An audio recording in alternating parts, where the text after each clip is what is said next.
បងធ្លាប់គិតថាស្នេហ៍យើងនឹងនៅរហូតតែចុងក្រោយអូនជ្រើសរើសគេទុកឲ្យបងនៅជាមួយការឈឺចាប់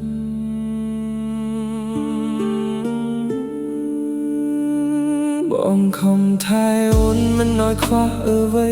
ស្រឡាញ់អូនណោះពីបេះដូងតែអូនបែរជាលាក់បាំងចិត្តទៅសាងស្នេហ៍ថ្មីជាមួយអ្នកផ្សេងពេលបងសួរអូនថាគ្មានអ្វីតែទង្វើអូនប្រាប់ការពិតទាំងអស់ចុងក្រោយបងទៅដឹងថាអូនក្បត់បងទៅថៃគេ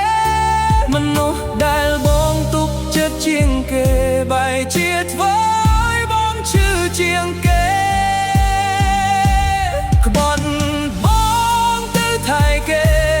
ទុកឲ្យបងឯកាយំម្នាក់ឯងស្នេហ៍ដែលបងខំថែអស់ពីចិត្តបែរជាត្រូវបញ្ចប់ដោយពាក្យថាលាបើគេស្រឡាញ់អូនល្អជាងបងសុខចិត្តដើរចេញដោយមិនរៀបរងតែសូមកុំភ្លេចថាធ្លាប់មាននោះស្នេហ៍ស្រឡាញ់អូនដោយស្មោះរលឹកបងនៅតែនឹកអូនតែអូនប្រហែលកំពុងញញឹមជាមួយគេលេខទូរស័ព្ទដែលធ្លាប់ហៅរាល់ថ្ងៃឥឡូវគ្រាន់តែជាឈ្មោះមួយក្នុងអតីតកាលបងមិនស្អប់អូនទេគ្រាន់តែសោកស្ដាយចំពោះស្នេហ៍នេះដែលបងខំថែជាយូរឆ្នាំតែចុងក្រោយបាត់បង់ក្នុងមួយពេល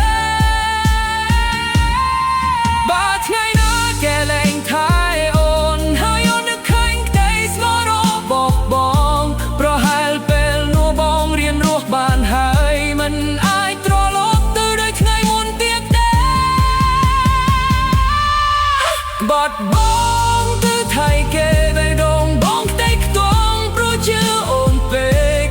ទឹកភ្នែកបងមិនអាចទិញអូនត្រឡប់ព្រោះចិត្តអូនបានទៅជាមួយគេហើ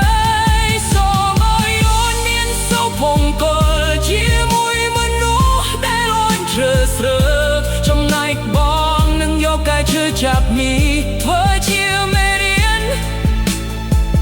សម្រាប់ស្នេហ៍ក្រោយថ្ងៃណាមួយបងនឹងញញឹមបានវិញតែឈ្មោះអូ